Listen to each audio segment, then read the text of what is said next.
don't be trying to copy anybody else. You can follow the trends to an extent, but I think you just have to carve your own path and your own style. And I think that that's probably going to be your best recipe for success. You got to try to find your own vision and set yourself apart.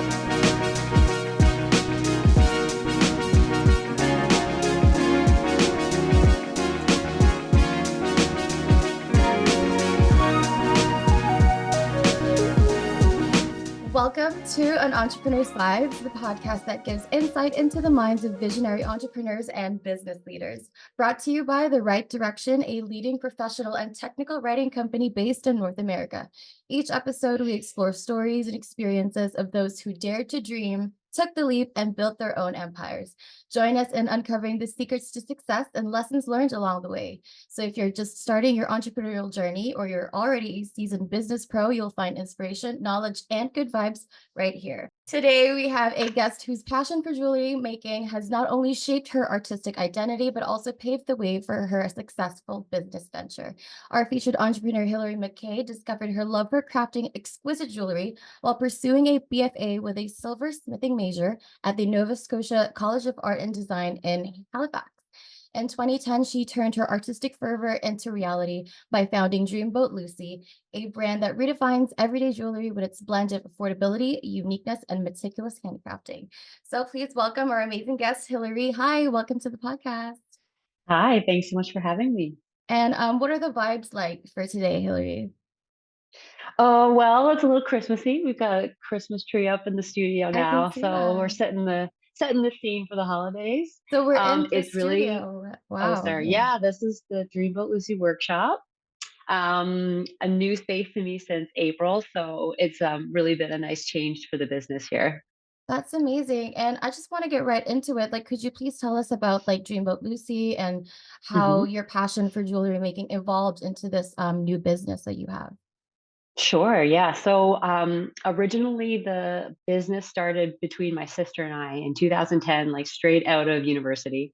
Mhm. We decided to just go for it. We had been kind of working together. We went to university together, attended school there, overlapped for a couple of years, and just started working together so naturally, being sisters, like something that we've grown up doing.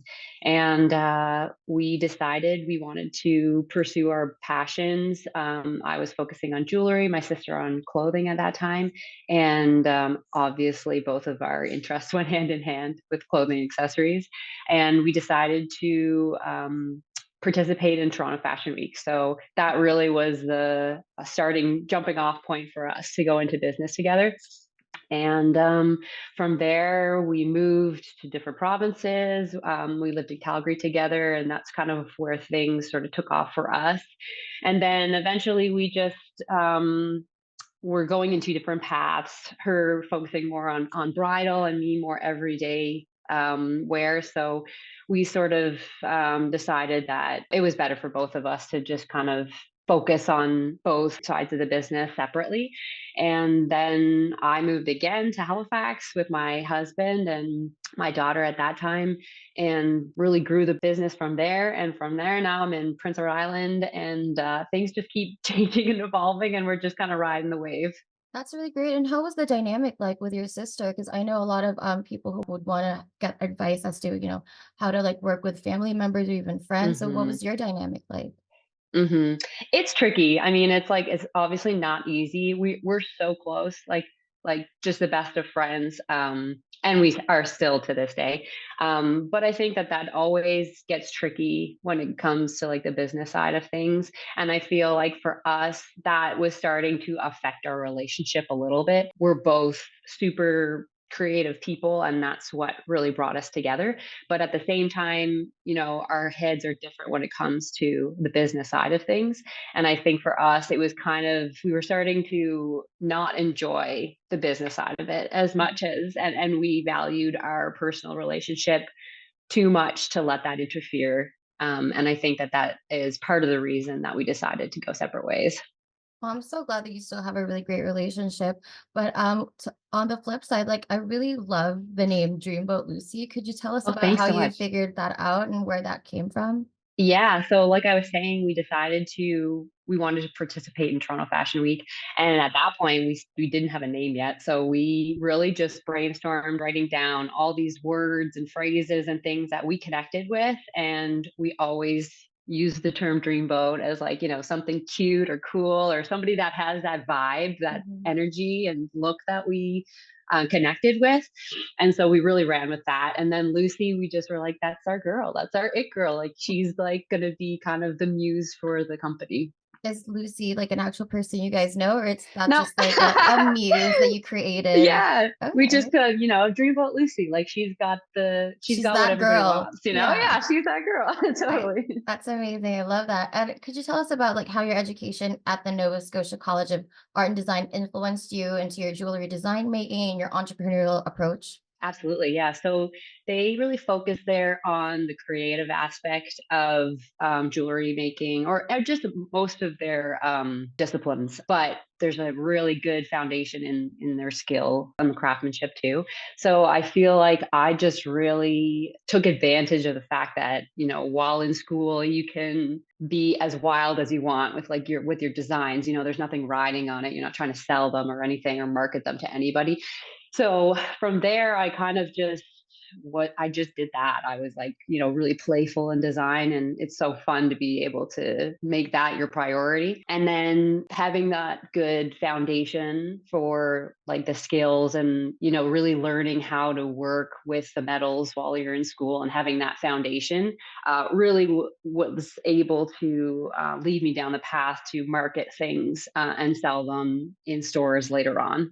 So we're open about like being wild with your like design choices. So tell us about like the significance or like the combining of precious metals and crystals and gemstones in your design. hmm So yeah, like I did a lot of work while in school mixing like textiles with metals. I think that that's where I sort of started playing with, maybe not using traditional gemstones or, what you would associate other materials that you would mix with metals and jewelry making. And so I really was trying to explore and experiment using non-traditional materials. And I think just to set yourself apart and from other jewelers or jewelry that you saw in stores, that's kind of where I was going with it. I think that really led me down that path where I could be more creative or not start from a place that's so traditional. And yeah, so from there, I just found that I loved the composition of using, fine precious metals and mixing that with something that maybe wasn't so typical or so like pretty per se. Mhm. Like I love the sparkles. Everybody loves the sparkly jewelry, but I feel like mixing that with something that's maybe not so expected, has its own kind of, Mhm. sparkle and shine. Yeah, like non-conventional design, basically. Exactly. Yeah. And could you walk us through your creative process when you're designing your jewelry line? Sure. Yeah. So I feel like for me, I don't do any sketches. It's not my forte. I've never Mhm. been like one to sit down and draw out anything. For me, it's like I see it in my head. I like visualize it to death. And then once I can really understand how I'm going to create it in my mind, then I put it into three-dimensional form. And for me, I feel like I'd really just, to be honest, I design for myself a lot. So if I don't think that I would wear it or I don't Mhm. think that I think it's going to be cool, then I don't bother. So I really Mhm. like, I guess that's kind of where things start for me. But a lot of the times I play around with, the stones themselves. I like with the crystals, I break them up, and then from there those pieces really inspire me to maybe, oh, this I can really see this as a design for a ring, or these two pairs look like they should be earrings. I feel like the crystals or the medium that I'm working with, I do a lot of beach class now that I'm on Prince Edward Island. The pieces themselves sort of speak to me, and then I kind of create the pieces from there. And what do you think makes Dreamboat Lucy stand out in the market? And how do you maintain those uniqueness that you talked about, making hmm unconventional designs and making sure you stay true to hmm yourself as an artist as well, and making things that hmm you love personally? I think, yeah, for me, I really ran down the road of doing more unconventional styles, like you think of earrings with traditional posts, and so I play around with a lot of designs that maybe people haven't seen before, and opening up people's minds to what, like, earrings that go through your ear and kind of coil around and do different things that are a little bit more unexpected, so they speak to like a different customer maybe. And I just try to keep those, like, keep evolving with new designs like that, something that's a little bit more unexpected. I think that keeps people interested in seeing and coming back and seeing maybe what new things that I've made. And then a lot of my pieces are one of a kind too, like all of the beach glass ones, the crystal ones. You're not going to find those pieces exactly the same again. And I think that one of a kindness is something that customers gravitate towards as well. It's like, it makes it really special to have something that, is not super over manufactured. Mhm. I think that is something that customers are attracted to, knowing that everything is super small batch. It could be, gone tomorrow, and then they'll be the only ones that have it. I get that because especially in like the fashion world, I think a really big problem right now is like fast fashion and just like Totally. creating too many of one thing. So it's like small batches of like really amazing and well crafted items are more unique than run of the mill like jewelry you can get from like anywhere else. So you were a Absolutely. silversmithing major. How has Mhm. traditional craftsmanship techniques influenced your designs, and how do you balance them with modern trends?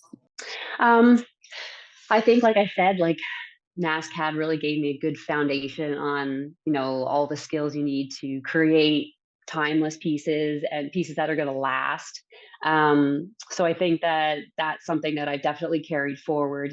All the pieces I make, they should be able to, last years or maybe even be passed down to other generations, so that people can really covet those pieces. So I think that there's that traditional skill set, and then yeah, I mix it with something that's maybe a little bit more unexpected.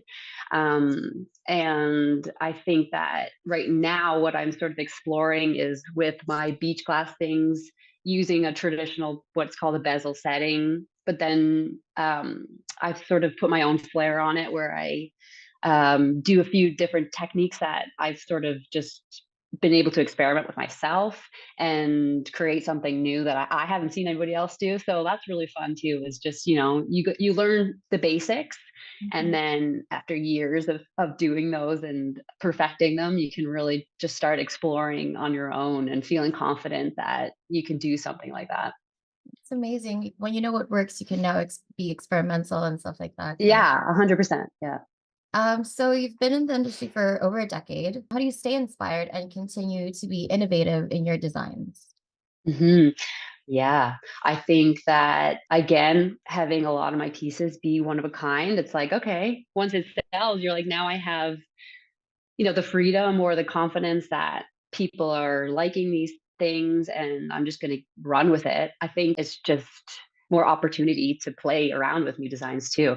I think I just have so much. It's just my favorite thing to do, honestly. Mm. Like, jewelry making for me, is a pastime for so many people, and the fact that it gets to just be my full-time job is like such a dream that it's not lost on me. And so I really just, as much as it can be tiring, reproducing a lot of some of my more traditional pieces or ones that I send to retailers and stuff like that.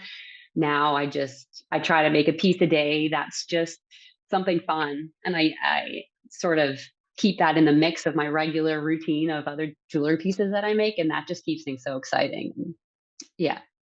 And could you tell us about like some of the challenges you have faced when you were starting Dreamboat Lucy, and how did you overcome those challenges?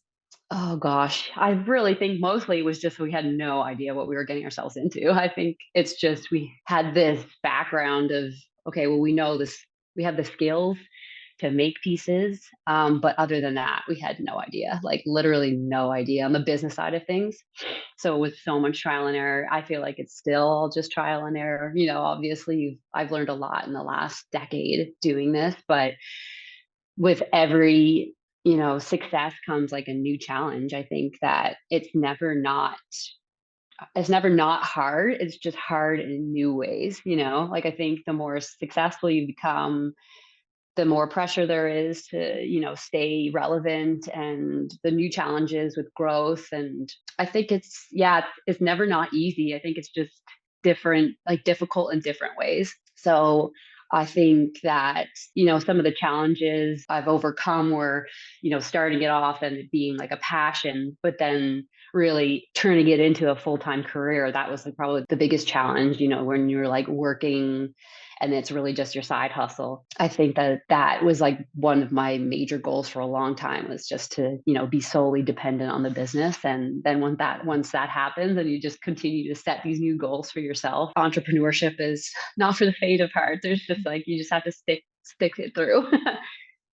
And I'm sure the jewelry market has evolved so much since 2010, and it's Sure. something that like follows trends, and trends come and go. So how has Hmm. Dreamboat Lucy adapted to these like changes and trends in the market?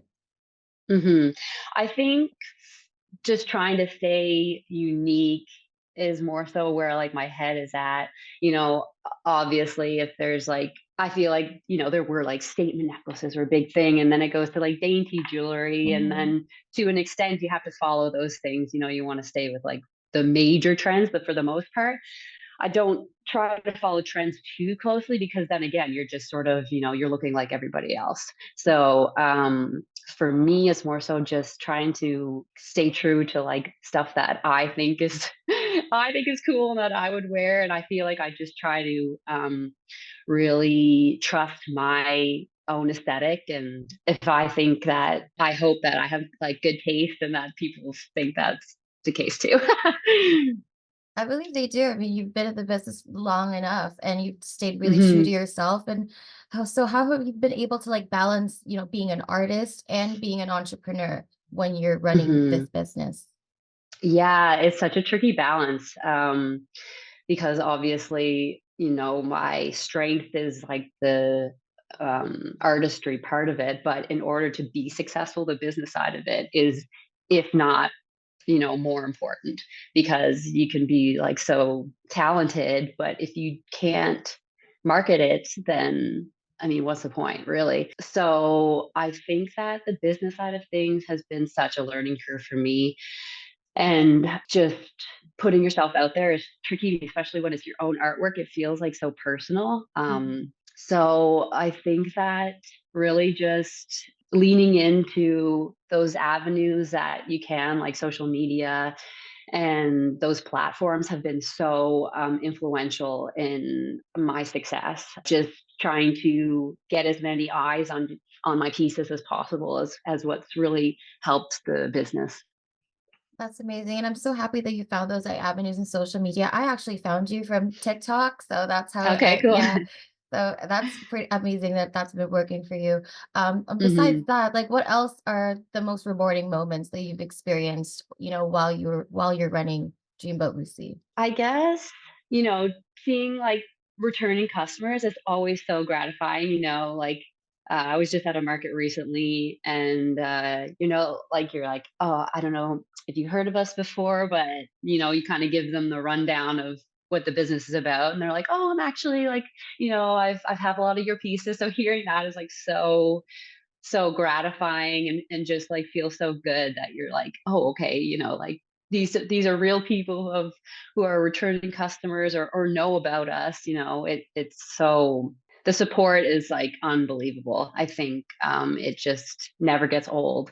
um when people compliment your stuff, and they're the reason that you are where you are. So being face to face with people, and or if they're wearing your things, is like the biggest compliment that you can get. So that's a huge one. Having your products and retailers, and then being like return orders, is like also just like so flattering too. That takes a lot. They're kind of somewhat taking a risk on you too. I appreciate that so much. I think, yeah, having some success on TikTok, that was like a huge breakthrough for me, especially during the pandemic. Everybody, I think, in the retail world had to sort of switch gears and focus a lot more on online Mhm. sales because in-person shopping was not a thing basically. So yeah, that really shifted momentum for me to sort of reach a different audience, and I was lucky enough that I had that success at that time. Yeah, I can imagine like being an artist, just feeling very validated when you see other people like appreciate your work. So I can imagine that's how Hmm. it must have felt like. And yeah, Totally. going like business is going from offline to online, just like boomed during the pandemic. But I think it's a really good thing, wouldn't you say? That you've been able to reach like a new audience that you might have not Oh, reached 100%. unless you were online. Absolutely. Because until that time too, I had so much of my focus was, wholesaling to retailers Mhm. and doing, markets around Canada. So because of the pandemic and, those outlets kind of shutting down, it forced me to sort of reframe my business and where I put my energy. Because my online sales were not as a big part of my business. It was like just kind of extra compared to those other sides of it. So putting the more effort in online, it was a huge for me because it made me I didn't have to produce as much stuff, because you're getting 100% of those sales like just through you rather than a third party selling your stuff. And like so many more international and North American customers that it's an audience I never reached before.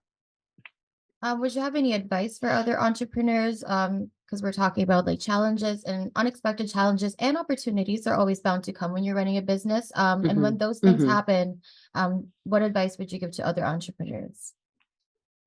I think just, yeah, like trying to get yourself out there as much as possible. I know for me, um, social media it can feel annoying. Mhm. I think a lot Mhm. of the time, like you feel like you maybe are like just treading water and you're not really getting anywhere. That's how I felt. But I think, or you just feel like you're being annoying, like just shoving your stuff down people's throats like too much, but you just never know where that's gonna get or where you're gonna who you're gonna reach. And I think that is the advantage of it too. Like you could be reaching an entirely new audience than you have prior.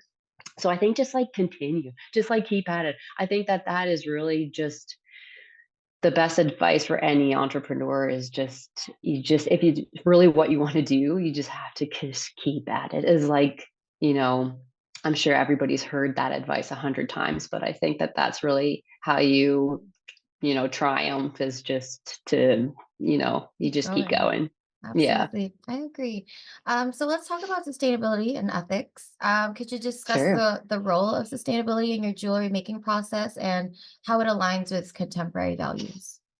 Sure. I think that, yeah, like right now I'm doing a lot of, living in PEI. I'm connecting with the beach class that we have here. It's like such a, I was talking with my mom the other day, when you travel around, usually there's like a stone or something that's mined in other locations, and that's like the piece of jewelry you buy to sort of keep that memory of those travels or whatever. PI doesn't really have something like that besides, the sand and, but beach glass is like such a prevalent thing that a lot of tourists, when they come, they go beach combing. So it's something that I've really connected with because it's something I love to do.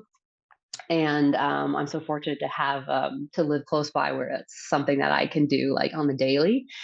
So yeah, using those pieces of beach glass has been like such a fun and enjoyable piece of sustainable product that I'm able to use now in my jewelry making, and I love it. I absolutely love it. Also, just because of the one of a kind nature of it as well. But I think again too, using quality materials is something that it's not these pieces aren't something that you're just gonna wear a couple times and then toss out eventually. Like I hope that they're just like treasured things. So there's not a ton of them being produced since it's just me. So I think that that's always going to be a focus of the business. I love that. And with sustainability being a growing concern, how has Dreamboat Lucy embraced eco-friendly practices in your business operations? I think like, those points I made earlier, also with it just being me producing those things, like we're not just everything is made to order. So I don't have a whole bunch of inventory sitting around that's just gonna, go blow on sale and just get rid of it. Everything is really just such small production.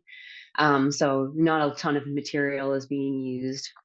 Also, everything that we're shipping is so small. I feel like that's a big advantage of being in the jewelry business too, is like we don't have to use a lot of waste to get things packaged and shipped around the world. As much as that's a focus of the business, it's just the advantage of being in this medium, as well as that it's just everything's so small in scale. So that's super helpful for me as well.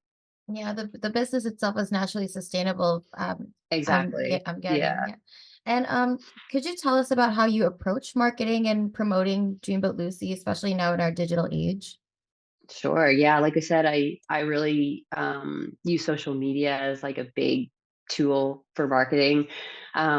TikTok, Instagram, like a little bit on Facebook, not so much. But um, yeah, I found like TikTok just like such a fun form of making content. Mhm, I think that jewelry lends itself more to seeing it in action rather than being photographed. mhm, So that was like such a fun way to try to market things and just like, not take it so seriously. I think that that has been really fun way for me to try to market the pieces. I do like a lot of ear stacking videos, and that's kind of like my go-to thing because a lot of those pieces that I'm marketing people haven't seen before, and I think that it's like immediately catches your eye because it's like, oh wait, what is she doing with that earring? Like I've never seen someone put something like that in their ear before. um, and if you just saw it in a photograph you wouldn't really get it. So I think that mhm, that really was a huge advantage that TikTok kind of was happening a long time alongside me making those more unconventional styles. They just sort of went hand in hand. mhm. And they kind of see you in the process. It's so like Hmm. real. And do you do your social media all alone? Do you have help, or is it just you creating these videos and posting? Yeah, right now I'm just the sole producer for everything. It's something that I would maybe like to. It takes up a lot of time, so Mhm. something that I might want to outsource in the future. But for now, I just find it fun, so I don't. It's not too much of a hassle for me to do right now. And how important do you think it is for getting customer feedback when shaping your designs? Do you listen too much, or does it play into your design process? Yeah, totally. I think that, you have people have the option to leave feedback on my products online, and I always love reading those reviews. Yeah, it definitely plays a big part because, those are the people that are buying and wearing your pieces. So I think that if they have any sort of feedback that they want to provide, it's something that you need to consider and move forward with because they might be the only one saying it, but other people might be thinking the same thing too. So, especially whenever so much of my sales are online, you're not actually seeing those people face to face. I think it's super important to consider, or just on those videos, people asking questions about, do you make this, but in you know, with this metal or this stone, if you have like repeat questions like that, I think it's, well, there's a demand for something, so I Mhm. might as well try it and just see if there's other people that like it too. I had these coil earrings that you can put through multiple piercings, and I had forever people asking for them to go through like three holes in your ear, and I just was really hesitant to do that. And then finally I was just like, you know what, let's go for it. And then they're like my best selling earring now. So yeah, no, all everybody's feedback is very valid. I love that. And in terms of marketing, what channels have been the most effective for you when promoting Dreamboat Lucy? And how do you measure the success of your marketing efforts? Hmm. Definitely TikTok for me. Like I said, just like the video medium, I think really lends itself to what I'm trying to sell. I think, well, sometimes it's just instantly gratifying, like I could post a video and then you could just, see it go viral, and that usually results in, a whole bunch of sales too of that product that you've put put out there. So that's like, yeah, like it can be have instant gratification. And then I think too, just anything that a lot of people are like commenting on or sharing a lot, all of that is, just more exposure. So whether it's actually results in sales, if people are sharing your content and just getting more eyes on it is always so valuable. It is, yeah. And could you share us some upcoming projects, maybe, or collections that you're excited about? Sure, yeah. So we recently just moved into a new house, and the newest endeavor I'd like to do is actually having sort of a small storefront, like in my studio space here. So to be able to get back to shopping one on Mhm. one is something that I realized how much I missed after being so behind a screen for the last couple of years. Now people are coming out like post pandemic, and I really miss the one-on-one relationship. So that's like my newest project that I'm hoping to have up and going for the summer, is the people that can come and shop in person with me. And then yeah, I think the beach glass stuff I started on in the summertime, and that people are like loving that. I think people really connect with the medium, and so I'll do more of that in the spring, and people I think will be able to find that in more stores across Canada too. Whereas right now it's just solely online, so that'll be exciting. That would be really exciting to have a storefront for you eventually. You talked earlier about like Hmm. going to markets and stuff like that. And I wanted to ask you Hmm. like how different it is have maintaining a personal connection when you're actually like seeing your customers versus online. Like do you have like a preference, or Hmm. how different is it? And on your stand, like how do you want to connect to your customers more? Yeah, I think that, there really isn't much of a connection online, which in some ways is nice. You don't have to have that transaction. But at the same time, like it's so nice to be in person, like have your products there and see what people are gravitating towards rather than, just behind a screen seeing what orders come in. To have all of your products in front of you and, being like, oh, I can tell that, this design is really piquing people's interest. It's such a good practice, space to test out new designs as well. And I just miss that face-to-face interaction, especially like, I work out of my studio, so just having those personal connections is like, it's so nice. It's just like like a cherry on top of, making and selling jewelry, is to be able to then see people and leave like with your pieces in hand. So you would take like maybe the comments and like the online visibility, you would still rather, do the personal thing with your customers, basically. I think so. I think just, yeah, I don't know. They're so different too. I Yeah, mean, they're so the different. online I thing made honestly, so many they it was so great for yeah. your business being online, but like you Exactly. missed out on the It's really gotten connections. to me, yeah, it's really gotten me to where I am, and made it possible for me to, potentially open up a little storefront because of the success I've had online. So I mean, yeah, if I didn't have that, I wouldn't have this. They kind of go hand in hand, but again, they're Mhm, just like there's such different ways of getting your products out. Um it's Yeah, I love them both. mhm. I think, the packing and shipping is like a whole other thing of online, and then when they come, you can just leave with it. It's like, yeah, they both have their advantages and disadvantages. I can see that. So how do you see the future of Dreamboat Lucy evolving in terms of design aesthetics and business strategies? Yeah, I think just constantly I'm thinking of like new ways and new avenues for the business. I think, like I said, we're hoping to have kind of like a little retail area soon. And then, like I said, we just moved to a new place, so more locally, having more access to, the retailers here, having my products in stores here. And then just in general, I guess for me, the goal is always just to be able to have this be my, full-time business, and that's the case now. And so that's like really fulfills a lot for me. I don't know how much like I plan on, growing it too much outside of that.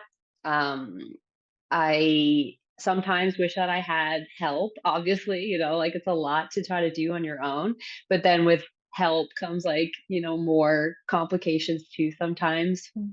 But we'll see. Yeah, I want to get back to doing more markets, hopefully traveling more again, outside of the Maritimes, and doing larger markets again. Now that those are kind of up and running again, I took a break from them for the last 4 years almost, and so just did a Christmas one a few weeks ago, and that was so fun. So yes, getting to do more trade shows and stuff like that, and hopefully to just grow the business again outside of Canada. I think that would be a big goal for us. Is just right now we sell a lot of products to customers in the States, so to have some retailers outside of Canada would be a good goal right now. So you're talking about like doing the business solo. So I know you're the artist and you also like Hmm. make the jewelry. You said you're also Hmm. doing the social media. So are you really just like a Hmm. one woman like company Yes. basically? Like from like Yes. creating to packing, everything is all you. You don't have like any Hmm. like assistants or anything. No, it's just me. Yeah, I do like Mm, I run every aspect of it right now.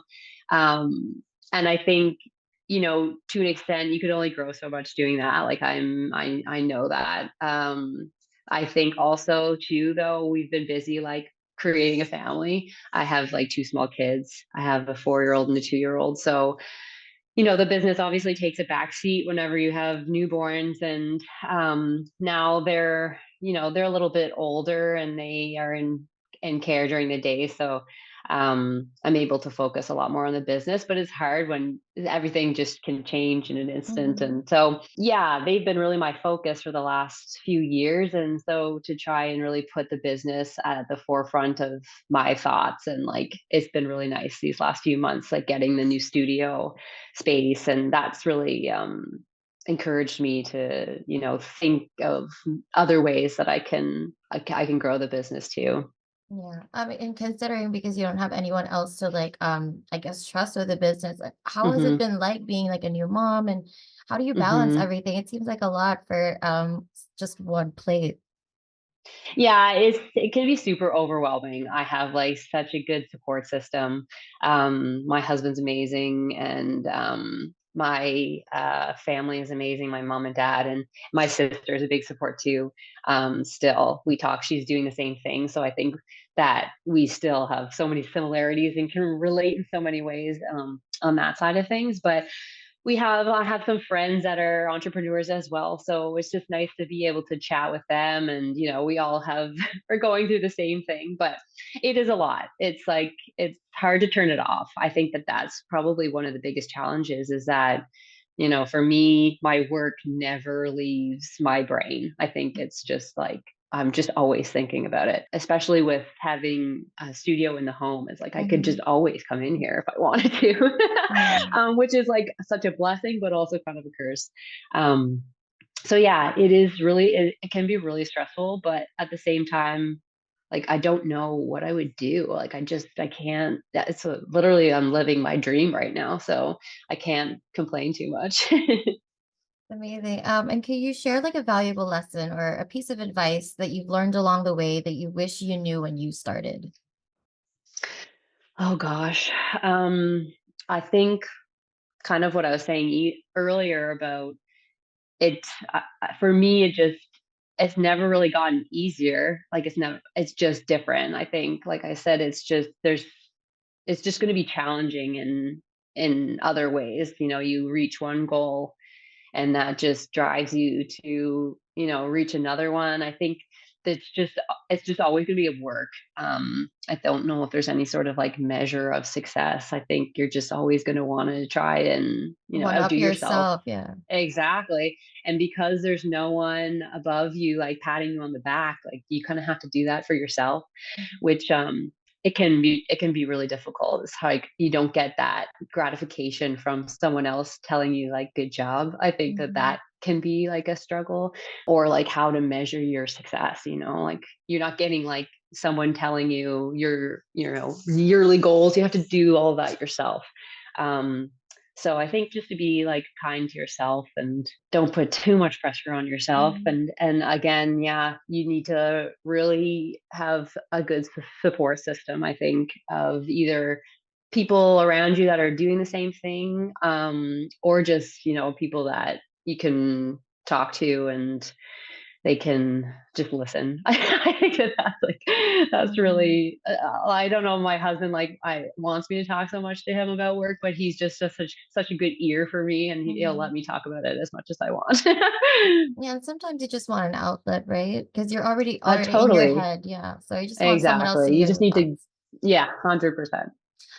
Were there any specific entrepreneurs or business leaders that you looked up to or you were inspired by during your journey?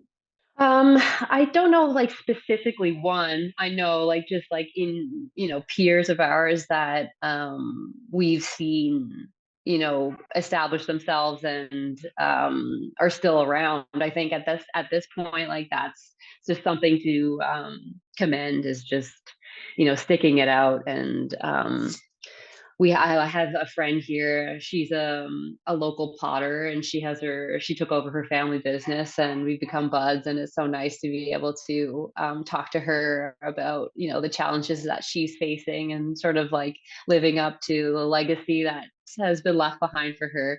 That's really encouraging too, to just, have some other female I don't even know how to say that, moms who are Mompreneurs? entrepreneurs. Yeah. Yeah. I think that that's just like so nice to be able to relate to some other people like that. And um yeah, to be able to pat them on the back as much as they're doing it to you has been like just so nice. And what would you say to anyone who's like looking to enter the jewelry industry? If they want to create their own line, become a jeweler like Hmm. you, what would you have to say to them? I think just try to stay true to yourself. I think, don't be trying to, copy anybody else. Like I think, like you said, you can follow the trends to an extent, but I think you just have to carve your own path and your own style. And I think that that's probably going to be your best recipe for success, is just to create something that's just your own. And if people copy you from there, then good on you. I mean, it's just like something that you could be, pat yourself on the back for. But yeah, as much as you can, I think you got to try to find your own vision and set yourself apart in that sense. I just wanted to pick your brain on, since you're a jeweler. I think the current trend, because we're talking about trends, is like big Hmm. statement jewelry. What do you say Yeah. about like those huge earrings or like these really huge rings? What Yeah. is your thoughts on like big statement jewelry that's like really in right now? I mean, I think there's like a time and a place for like all different types of jewelry. I think that it depends on the event. Like for me, I'm so lazy when it comes to jewelry. I feel like myself, like if I can't sleep in it, like I don't wear it. Yes, So, I feel you but on I mean, that. if I'm going out, like I'm down to, get layered up. And I think that, yeah, I'm always interested in a big statement piece. Mhm, I think that if you're going to do it, you do it like in one place, kind of mhm, like when you do your makeup, is like yeah. you pick one thing to focus on, and then everything else you make a little bit more subtle. I feel like when you wear accessories, it should kind of be the same rule. Mhm. And do you have like one statement piece of jewelry from Dreamboat Lucy that you're always wearing, or do you like to switch it up? I just constantly change it up. I think that's like the advantage of basically having like a jewelry store in my house. I can Like imagine. depending on what I'm wearing, I just come down here and like root around my pieces and just see what like suits best with my outfit. So yeah, I switch it up a lot, especially with like the one of a kind pieces. It's like I wear them and then I sell them and then I can wear something else new. It's Mhm. like, it's pretty fun. It's a really interesting process, I can imagine. Um, can you share us a memorable customer story or a testimonial that highlights the impact of jewelry that has on someone else's life? Yeah, I think, with some of my more unique styles, it's people telling me, like I've had a lot of customers be like, I get comments or compliments on it like daily. I think that that's like so affirming, just whether it's because they've never seen something like that before or they just are like really into the design. That's always like so nice to hear. Or just the fact that, they're wearing them on the daily. Like that's something that, they love enough to want to keep on all the time is like so nice. um but then like some of my more like sentimental pieces that are like one of a kind, people are buying them because of a connection they have, whether it's the beach glass, they connect with it because it's like a memory they had, beach glass combing with a family member and they're gifting it to them for that purpose. I think that that's so cool that it represents something like totally different than why I was making it. It's like they share a memory and now this represents that memory. I think that that's so cool, to know that people aren't buying it just because it's pretty or cool. It's because it holds that importance to them, and I think that's so special. Mhm. Like they're incorporating your art basically into their lives, which I think is like such an amazing thing, especially if you're an artist to see that. Totally. Or that when they get asked about the piece that they're wearing it, they have their own story about why they Mhm. have it on. Mhm. Other than it's just, this artist and PI, that's part of it, but it's like, my mom and I, or, my grandmother and I used to beach comb all the time, and this Mhm. represents that special memory for me now. So you've been talking about like beach glass. So in the beach, like there's those little shards of glass that get like washed Mhm. up to the shore and they become like almost like smooth, right? Exactly. Yeah. Could you tell us about like how you got into that process, how you like found it, and how that's been incorporated now into your designs? Sure. Yeah. So I'm from PEI, and obviously we're surrounded by beaches here, and so a lot of people, it's a tourist destination. A lot of people who come, look for beach glass because that's like something that they can bring home with them. But a lot of people who grow up here, or have done that as well. My husband, his family grew up kind of on the North Shore of PEI, and he took me to the shorefront, sort of where they have property one day, and there's just like we were able to find a ton of it. And I just fell in love with the process of it's like so relaxing going down there and listening to the water. It sort of became like a happy place for me. And I was accumulating so much of it. And so, started to make pieces out of it, and then just the response from people that I was getting, they were so into it. It evolved into something I never really meant for it to. I really just made the pieces for myself originally, and there was just like such a strong response to them that I made a first collection, a small collection out of them, and then it just the demand was there, so I just kept making them, which is like again so fun because every piece is so different. Or I can just be like, I want to make a piece out of blue glass today, orange tomorrow. It's constantly changing because I live now like so close to the shore. It's something that I can do more regularly because I have access to beach glass like all the time. So it's really become like honest, almost like a whole other entity of Dreamboat Lucy than it was before. That's amazing. And so Dreamboat Lucy jewelry is described as affordable, unique, and handcrafted. How do you manage to keep your pieces affordable while maintaining that high quality and uniqueness? Well, I think, a lot of it is because it's just me, like I don't have like a whole bunch of other people that the process is going through. So, and again, everything is like made to order. So I just can keep my inventory like really, really low. And because of that, I'm only making like a few pieces a day. So I really can just like spend the time on each piece and give it like, the attention that it deserves, and to be able to make it last. So that's really kind of where I can do that. A lot of my businesses online, it's coming like straight from me. There's nobody that it's going through. So because of that, I could keep my costs down because there's not a whole bunch of people, and middlemen in between. I wanted to actually ask you that actually, because for operations, like you're a small Hmm. business owner, like I wanted to ask like how you manage your inventory and like Hmm. what steps you take to forecast and meet the demand for your jewelry. Hmm. Yeah, it's just looking at like previous, sales from the year before, so trying to like map out certain events that happen in the year where are going to be, selling a lot of whatever products at that time, usually Valentine's Day and Christmas and Mother's Day. Those are like big, hot days for jewelry. So you kind of try to gear up for those events. And then, whether you're doing markets and stuff like that throughout the year.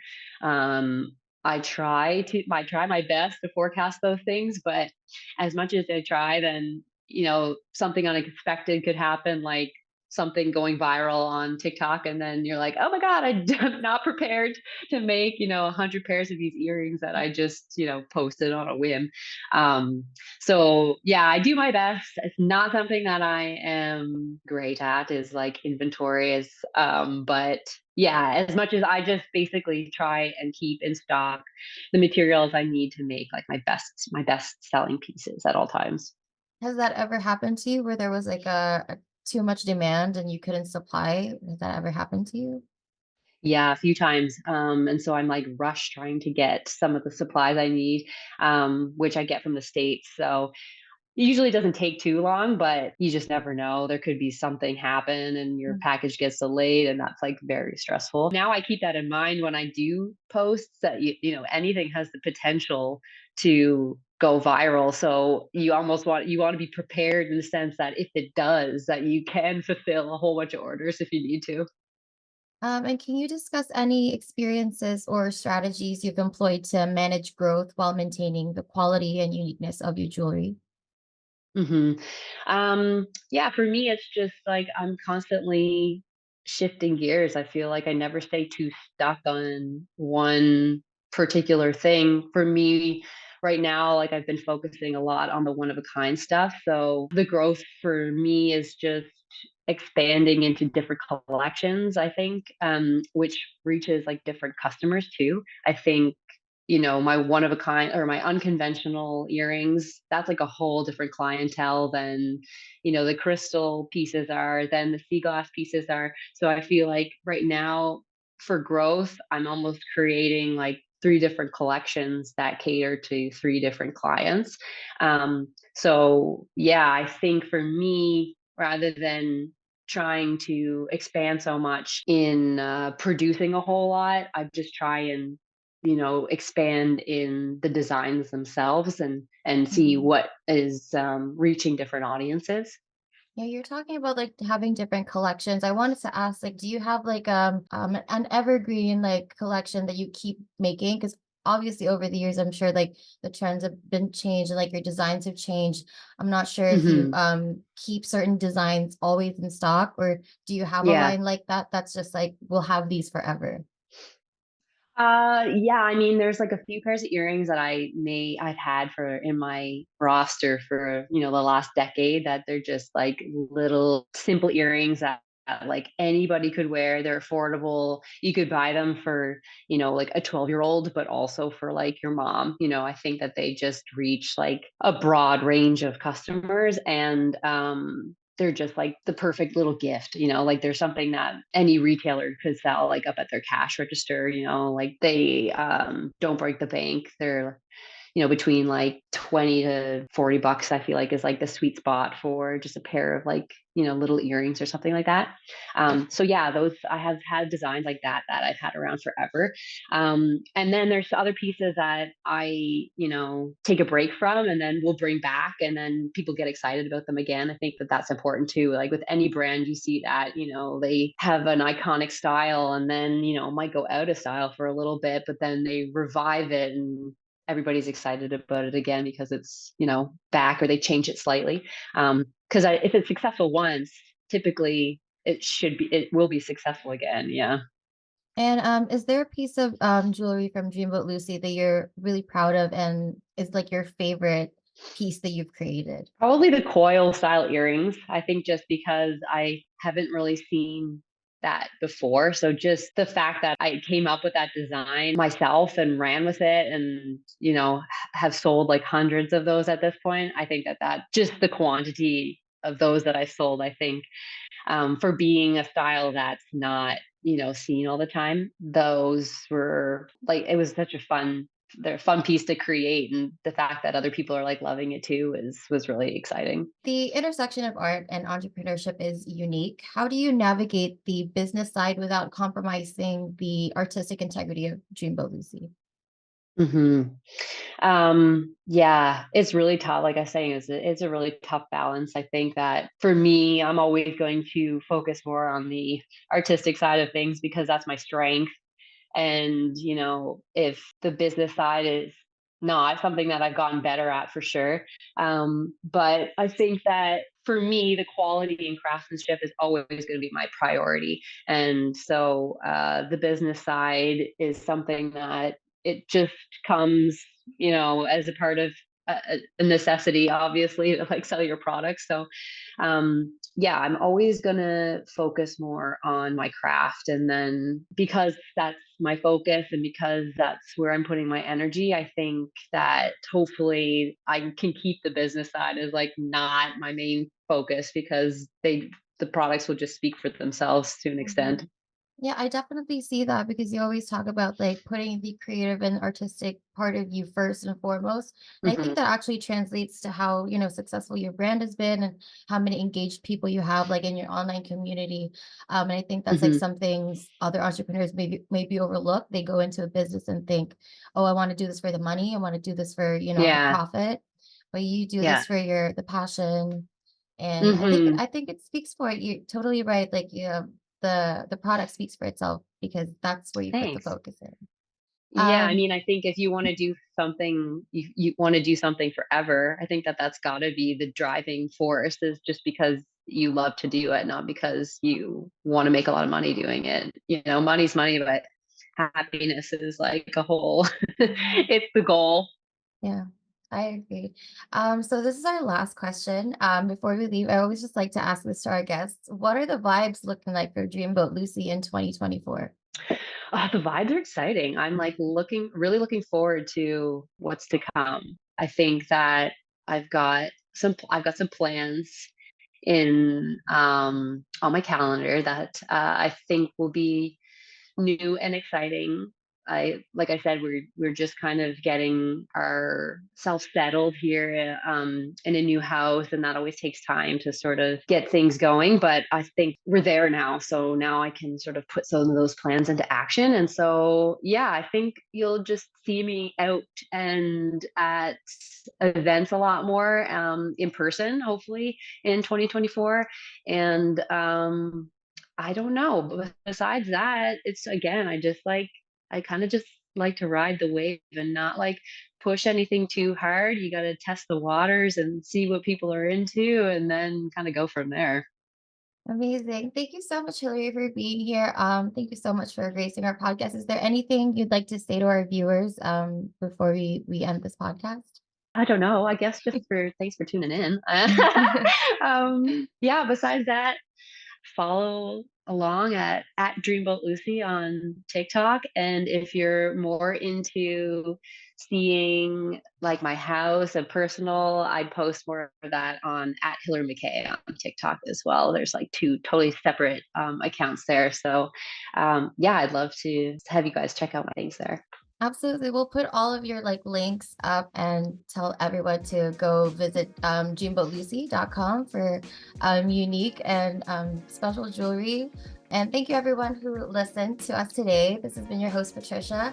And remember, for all your professional business and technical writing needs, there's only one way to go, and that's with the right direction.